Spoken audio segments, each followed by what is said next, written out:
আমি কালকে হচ্ছে গিয়ে ক্রিসমাস, আজকে 12টা বেজে গেছে মনে হয়।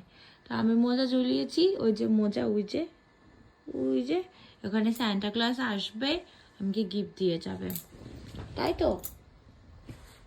তা আমি দেখো, তুমি ভালো করে দেখে নাও আমি কোন জায়গায় মোজাটা আমি ঝুলিয়েছি। কি জানি, চ্যান্টা দাদু জানে। চ্যান্টা দাদু তোমার কি কাতের কি জানি।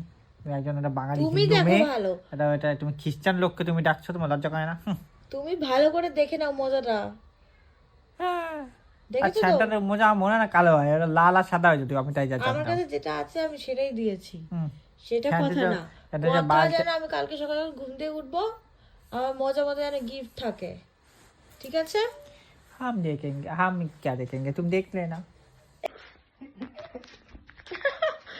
গাইস, আমাকে জানতে আমি কালকে একটা মজা ঝুলিয়েছিলাম, তাই জন্য আজকে গিফট দিয়েছে।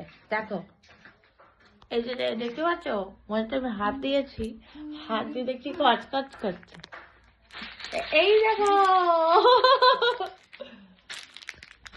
হ্যাঁ খুলে নি, মজাটা খুলে নিয়ে এসছি। দাও ক্যামেরা ধরো, যেমন জায়গাটাকে মধ্যে কি গিফট আছে। এই টাকা,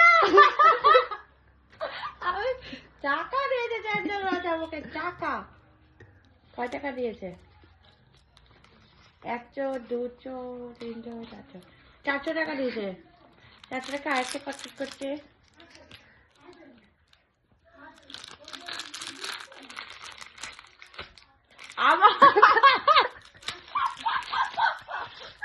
আমারই অর্ধেক খাওয়া একটা ডার্ক চকলেট, যেটা আমি কালকে রাতে অর্ধেক খেয়েছি। সবাইকে গিফট দিতে এসে আমার বাড়িতে এসে ওর গিফট শেষ হয়ে গেছে, তাই জন্য আমারই খাটের উপর পড়া দেখেছে একটা চকলেট, যেটা সব শেষ হয়ে গেছে। এইটুকু আছে, ওটাই গুঁজে দিয়েছে আমার মজাতে। 400 টাকা দিতে হবে। আর যেহেতু গিফট শেষ হয়ে গেছে, শুধু আমার গিফট আমাকে দিলে তো হয় না, তাই জন্য 400 টাকা দেয়। 400 টাকা, আগে টাকাটা দাও। 400 টাকা দিয়েছে, আমি জানি না টাকাকে গিফট দেয়। এই দেখো, হ্যাঁ